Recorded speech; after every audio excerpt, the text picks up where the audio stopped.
cho'ntatlaring bo'sh bo'lsa, hatto oddiy salom ham odamlardan sen nimanidir so'rayotgandek o'ylashga majbur qiladi. Qashshoqlik bu shunchaki pulning yo'qligi emas, u shunday bir soyaki aytgan har bir so'zingni iltijoga aylantiradi. Dunyo sening ovozingni emas, balki undagi ehtiyojning og'irligini eshitadi. Qashshoqning salomi shubha bilan kutib olinadi. Ammo o'sha salom boy kishidan bo'lsa, uni joziba deb qabul qilishadi.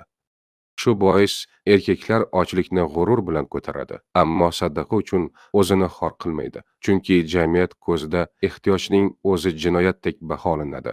Kuchsizlik pozitsiyasidan aytilgan haqiqatdan ko'ra sukut ko'proq hurmat uyg'otadi.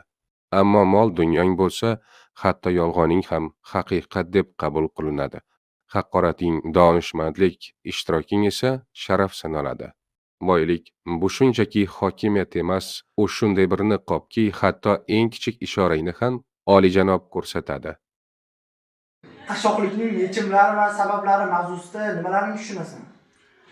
Yaxshi, menimcha qashshoqlikning asosiy sabablaridan bu ilmsizlik, layoqatsizlik, dangasalik va insonning yetishmovchiligi deb o'ylayman. Agar bu bolalikdan sizda bo'lmasa, sizni kelajakdagi sizning orzularingizni qurish bo'yicha yo'lingiz anchagina qiyin bo'lishi mumkin.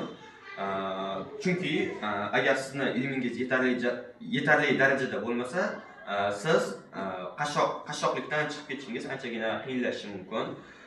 Va qashshoqlikdan chiqib ketishni ilojisi yo'q deb aytib ham bo'lmaydi. Chunki agar odam kitob o'qishni har doim kanda qilib, har doim kitob o'qib yursa, u moddiy jihatdan ham, ma'naviy jihatdan ham kam bo'lmaydi. Sardor, nima deb o'ylaysan? Boylik nima? Moddiy imkoniyatmi yoki ma'naviymi? Moddiy boylik bu pul, yer, mashina, biznes kabilar.